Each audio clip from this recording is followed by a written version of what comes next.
नमस्कार दोस्तों, मैं हूँ प्रिया और आप सभी का एक बार फिर से स्वागत करती हूँ आपके अपने चैनल भक्ति मंत्र में। सती सावित्री का नाम पतिव्रता स्त्रियों में सदा सम्माननीय है, जिन्होंने मृत्यु के पाश में पड़े हुए अपने पति को बंधन से मुक्त कराया था। दोस्तों, चलिए जानते हैं सत्यवान सावित्री की वो कहानी जो सभी पापों को नष्ट करने वाली है। प्राचीन समय में मद्र देश में शाकल वंशी अश्वपति नामक एक राजा थे। उनके कोई पुत्र नहीं था। तब ब्राह्मणों के कहने पर वे पुत्र की कामना से सभी कामनाओं को पूर्ण करने वाली सावित्री की आराधना करने लगे। कुछ समय के बाद उनकी आराधना से सावित्री देवी प्रसन्न हुई और राजा को दर्शन दी। सावित्री ने कहा, राजन, तुम मेरे परम भक्त हो, इसलिए मैं तुम्हें कन्या प्रदान करूंगी। मेरी कृपा से तुम्हें सर्वांग सुंदरी कन्या की प्राप्ति होगी। ये कहकर सावित्री देवी अंतर्ध्यान हो गई। उस राजा की मालती नाम की पतिव्रता पत्नी थी। समय आने पर उसने सावित्री के समान रूप वाली एक कन्या को जन्म दिया। तब राजा ने ब्राह्मणों से कहा, तप के द्वारा आवाहन किए जाने पर माता सावित्री ने इसे मुझे दिया है तथा यह सावित्री के समान रूप वाली है, अतः इसका नाम सावित्री होगा। तब उन ब्राह्मणों ने उस कन्या का नाम सावित्री रखा। समय बीतने पर जब सावित्री बड़ी हो गई और विवाह के योग्य हो गई, राजा ने सावित्री के योग्य वर ढूंढने की बहुत कोशिश की, लेकिन उन्हें ऐसा कोई नहीं मिला। तब उन्होंने सावित्री से वर खोजने के लिए कहा। सावित्री ने दुमतसेन के पुत्र सत्यवान को पति के रूप में वरण किया। जब ये बात नारद जी को पता चली तो वे राजा अश्वपति के पास जाकर बोले, हे राजन, आपकी कन्या ने वर खोजने में बड़ी भारी भूल की है। सत्यवान गुणवान तथा धर्मात्मा अवश्य है, परंतु वह अल्पायु है। 1 वर्ष के बाद ही उसकी मृत्यु हो जाएगी। नारद जी की बात सुनकर राजा बहुत उदास हो गए। उन्होंने अपनी पुत्री को बहुत समझाया, पुत्री, ऐसे अल्पायु व्यक्ति से विवाह करना उचित नहीं है, इसलिए तुम कोई और वर चुन लो।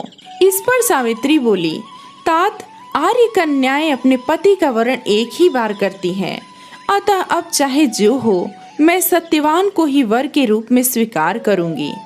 सावित्री के दृढ़ रहने पर आखिर राजा अश्वपति विवाह का सारा सामान और कन्या को लेकर वृद्ध सचिव सहित उन वन में गए, जहां अपना राज्य और नेत्र ज्योति खो चुके राजा दुमतसेन अपनी रानी और राजकुमार सहित एक वृक्ष के नीचे कुटिया बनाकर रहते थे। उसी वन में विधि विधान के साथ सावित्री और सत्यवान का विवाह करा दिया गया।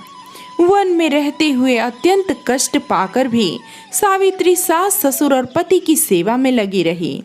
नारद जी के कथनानुसार पति के मरण काल का समय पास आया तो धर्मपरायणा सावित्री ने ससुर से आज्ञा लेकर त्रिरात्र व्रत का अनुष्ठान किया। चौथे दिन आने पर जब सत्यवान ने लकड़ी, फूल और फल लाने के लिए जंगल की ओर प्रस्थान किया, तब सावित्री भी सास ससुर से आज्ञा लेकर दुखी मन से पति के साथ उस भयंकर जंगल में गई। नारद जी के वचनों का ध्यान करके मन में भीषण कष्ट रहने पर भी उसने अपने इस भय को पति के सामने उजागर नहीं होने दिया। पति का मन बहलाने के लिए वह झूठ मूठ उस वन के वृक्षों और पशु पक्षियों के बारे में पूछती रही। शूरवीर सत्यवान उस भयंकर वन में विशाल वृक्षों, पक्षियों एवं पशुओं के दल को दिखला दिखलाकर थकी हुई एवं कमल के समान विशाल नेत्रों वाली राजकुमारी सावित्री को आश्वासन देते रहे। इस प्रकार से कुछ समय बीतने पर सत्यवान ने कहा, सावित्री, मैं फलों को एकत्र कर चुका और तुम फूलों को एकत्र कर चुकी, लेकिन अभी ईंधन के लिए लकड़ी का कोई प्रबंध नहीं हुआ, अतः तुम इस वट वृक्ष की छाया में बैठकर क्षण भर प्रतीक्षा करते हुए विश्राम करो। सावित्री बोली, कांत, जैसा आप कहेंगे मैं वैसा ही करूंगी, लेकिन आप मेरे आंखों के सामने से दूर न जाएं, क्योंकि मैं इस घने जंगल में डर रही हूँ। सावित्री के ऐसा कहने पर सत्यवान उसके सामने ही कुछ दूरी पर लकड़ी काटने लगे। लकड़ी काटते हुए सत्यवान के सिर में पीड़ा उत्पन्न हुई। तब वे पीड़ा से व्याकुल होकर पत्नी के पास आकर बोले, सावित्री, इस परिश्रम से मेरे सिर में बहुत पीड़ा हो रही है। ऐसा प्रतीत हो रहा है कि मैं अंधकार में प्रविष्ट हो रहा हूँ। इस समय मैं तुम्हारी गोद में सिर रखकर सोना चाहता हूँ। सावित्री से ऐसा कहकर सत्यवान उसकी गोद में सिर रखकर सो गए। जब सत्यवान सो गए तब राजपुत्री सावित्री ने उस स्थान पर स्वयं धर्मराज को आए देखा, जो नीले कमल के समान श्याम वर्ण से सुशोभित हो रहे थे और पीतांबर धारण किए हुए थे। उनके पीछे मृत्यु सहित काल भी था। धर्मराज ने उस स्थान पर पहुंचकर उस समय सत्यवान के शरीर से अंगूठे के परिमाण वाले पुरुष को पाश में बांधकर अपने अधीन किया और उसे खींचकर शीघ्रतापूर्वक दक्षिण दिशा की ओर प्रस्थान किया। पति को प्राण रहित देखकर सावित्री जाते हुए धर्मराज के पीछे पीछे चली और कांपते हुए हृदय से अपने दोनों हाथ जोड़कर बोली, माता की भक्ति से इस लोक, पिता की भक्ति से मध्यम लोक और गुरु की भक्ति से ब्रह्म लोक की प्राप्ति होती है। जो इन तीनों का आदर करता है उसने मानो सभी धर्मों का पालन कर लिया, तथा जिसने इन तीनों का आदर नहीं किया उसके किए हुए समस्त पुण्य कार्य निष्फल हो जाते हैं। पुरुष के सारे कर्म माता, पिता और गुरु इन्हीं तीनों में समाप्त हो जाते हैं। धर्मराज ने कहा, सावित्री, तुम हमसे जिस कामना को पूर्ण कराने के लिए आ रही हो उस कामना को छोड़ दो और शीघ्र लौट जाओ। सचमुच संसार में माता, पिता और गुरु की सेवा से बढ़कर कोई अन्य धर्म नहीं है।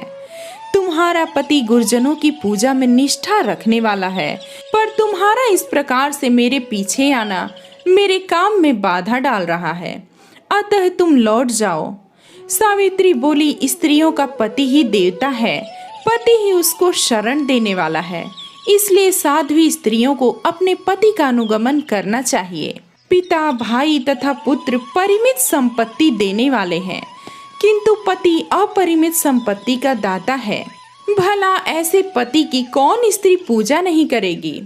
सुरोत्तम, आप मेरे पति को जहाँ ले जा रहे हैं वहीं मुझे भी ले चलिए, अन्यथा मैं अपने प्राण त्याग दूंगी। यमराज ने कहा, पतिव्रते, मैं तुम पर प्रसन्न हूँ, अतः सत्यवान के प्राणों को छोड़कर कोई भी वरदान मांग लो, देर मत करो। सावित्री बोली, हे धर्मराज, जो राज्यहीन हो चुके हैं, जिनकी आंखों की ज्योति चली गई है, ऐसे मेरे महात्मा ससुर को राज्य तथा नेत्र ज्योति प्रदान कीजिए। यमराज ने कहा, भद्रे, तुम्हारी यह सब अभिलाषा पूर्ण होगी। तुम बहुत दूर तक चल के आई हो, तुम्हारे मेरे पीछे चलने से मेरे काम में विघ्न पड़ेगा और तुम्हें भी थकावट होगी, अतः तुम लौट जाओ। सावित्री ने कहा, देवश्रेष्ठ, सत्पुरुषों के साथ समागम होने पर कैसा परिश्रम और कैसा दुख। विष, अग्नि, सर्प तथा शस्त्र से लोगों को उतना भय नहीं होता जितना दुष्टों से होता है। जिस प्रकार सत्पुरुष अपने प्राणों का विसर्जन करके भी परोपकार करते हैं, उसी प्रकार दुर्जन भी अपने प्राणों का परित्याग करके दूसरों को कष्ट देने में तत्पर रहते हैं। यह जगत सत्पुरुषों द्वारा धारण किया जाता है तथा आप उन सत्पुरुषों के अग्रणी हैं, इसलिए देव आपके पीछे चलते हुए मुझे कोई भी क्लेश नहीं है। यमराज बोले, हे देवी, तुम्हारे इन धर्म युक्त वचनों से मैं प्रसन्न हूँ, अतः सत्यवान के प्राणों के सिवाय दूसरा वर मांग लो, देर न करो। सावित्री ने कहा, प्रभु, मैं 100 सहोदर भाइयों की अभिलाषिणी हूँ। मेरे पिता पुत्रहीन हैं, अतः वे पुत्र लाभ से प्रसन्न हो। ये सुनकर यमराज ने सावित्री से कहा, सावित्री, तुम जैसे आई हो वैसे ही लौट जाओ तथा अपने पति की अंतिम क्रिया की व्यवस्था करो। अब यह दूसरे लोक में चला गया है, इसलिए तुम इसके पीछे नहीं चल सकती। क्योंकि तुम पतिव्रता हो, इसलिए 2 घड़ी तक और मेरे साथ चल सकती हो। सत्यवान ने गुरुजनों की सेवा करके महान पुण्य अर्जित किया है, अतः मैं स्वयं इसे ले जा रहा हूँ। सुंदरी विद्वान पुरुष को माता, पिता और गुरु की सेवा में सदैव तत्पर रहना चाहिए। और उनका कभी भी अपमान नहीं करना चाहिए। मनुष्य के जन्म के समय माता और पिता जो कष्ट सहन करते हैं उसका बदला सैकड़ों वर्षों में भी नहीं चुकाया जा सकता। इसलिए मनुष्य को माता, पिता और गुरु का सर्वदा प्रिय कार्य करना चाहिए, क्योंकि इन तीनों के संतुष्ट होने पर ही सभी तपस्याएं संपन्न होती है। हे भद्रे, तुम्हारे द्वारा कही हुई सभी बातें पूर्ण होंगी। तुम्हारा काम पूरा हो गया, अब तुम लौट जाओ। सावित्री ने कहा, देवश्रेष्ठ, धर्म उपार्जन के कार्य में कैसी ग्लानि और कैसा कष्ट। देव ज्ञानी व्यक्ति को सर्वदा धर्म उपार्जन करना चाहिए, क्योंकि उसका लाभ सभी लाभों से विशेष महत्वपूर्ण है। प्राणी जहाँ कहीं भी जाए पीछे अकेले धर्म ही जाता है। मित्र एवं भाई बंधु कोई साथ नहीं जाता। इस संसार में और स्वर्ग में मनुष्य जितने भी प्रकार के उत्तम वस्तुओं और भोगों को प्राप्त करता है वह उनके पुण्य कर्मों का ही फल होता है। उसकी प्राप्ति के उपाय हैं यज्ञ, तप, दान, इंद्रिय निग्रह, क्षमाशीलता, ब्रह्मचर्य, सत्य, तीर्थों की यात्रा, सेवा, सत्संग और देव की पूजा, गुरुजनों की सेवा तथा ब्राह्मणों की पूजा। इसलिए विद्वान पुरुष को सदा धर्म का आचरण करना चाहिए, क्योंकि मृत्यु इसकी प्रतीक्षा नहीं करती कि इसने अपना कार्य पूरा किया अथवा नहीं। प्राणी इस संसार में मृत्यु से सदैव भयभीत रहता है, पर पुण्यवान सत्पुरुष सर्वदा निर्भय होकर जीते हैं। यमराज बोले, हे देवी, तुम्हारी इन धर्मयुक्त बातों से मैं विशेष संतुष्ट हूँ, अतः तुम सत्यवान के प्राणों के अलावा अन्य वर मांग लो, देर मत करो। सावित्री ने कहा, हे देव, मैं सत्यवान के 100 पुत्रों की माँ बनना चाहती हूँ, क्योंकि लोकों में पुत्रहीन की सद्गति नहीं होती। यमराज बोले, भद्रे, अब तुम शेष अभीष्ट कामना को छोड़कर लौट जाओ, तुम्हारी यह याचना भी सफल होगी। सावित्री ने कहा, अधर्म धर्म के विधान को भली भांति जानने वाले देव, आप ही जगत के स्वामी हैं। क्योंकि आप कर्मों के अनुरूप प्रजाओं का नियमन करते हैं, इसलिए यम नाम से पुकारे जाते हैं।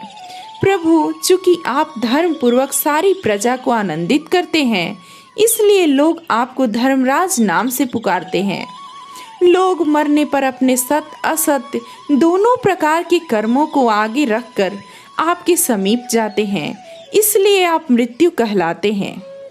आप सभी प्राणियों के क्षय, कला आदि के समय की गणना करते रहते हैं, इसलिए तत्वदर्शी लोग आपको काल नाम से भी पुकारते हैं। अपनी शरण में आई हुई मुझ दुखिया की रक्षा कीजिए। इस राजपुत्र की माता पिता भी दुखी हैं। यमराज बोले, हे धर्मज्ञ, तुम्हारी स्तुति तथा भक्ति से संतुष्ट होकर मैंने तुम्हारे पति सत्यवान को मुक्त कर दिया है। अब तुम सफल मनोरथ होकर लौट जाओ। यह सत्यवान तुम्हारे साथ 500 वर्षों तक राज्य सुख भोग कर अनंत काल में स्वर्ग लोक जाएगा। सत्यवान तुम्हारे गर्भ से 100 पुत्रों को भी उत्पन्न करेगा। वे सब के सब देवताओं के समान तेजस्वी और क्षत्रिय राजा होंगे। इतना कहकर यमराज सत्यवान को छोड़कर काल तथा मृत्यु के साथ वहीं अदृश्य हो गए। इसके बाद पतिव्रता सावित्री वहां से जिस मार्ग से गई थी उसी मार्ग से लौटकर उस स्थान पर आई जहां सत्यवान का मृत शरीर पड़ा हुआ था। तब सावित्री पति के नजदीक जाकर उसके सिर को अपनी गोद में रखकर पहले की तरह बैठ गई। उस समय सूर्यास्त होने जा रहा था।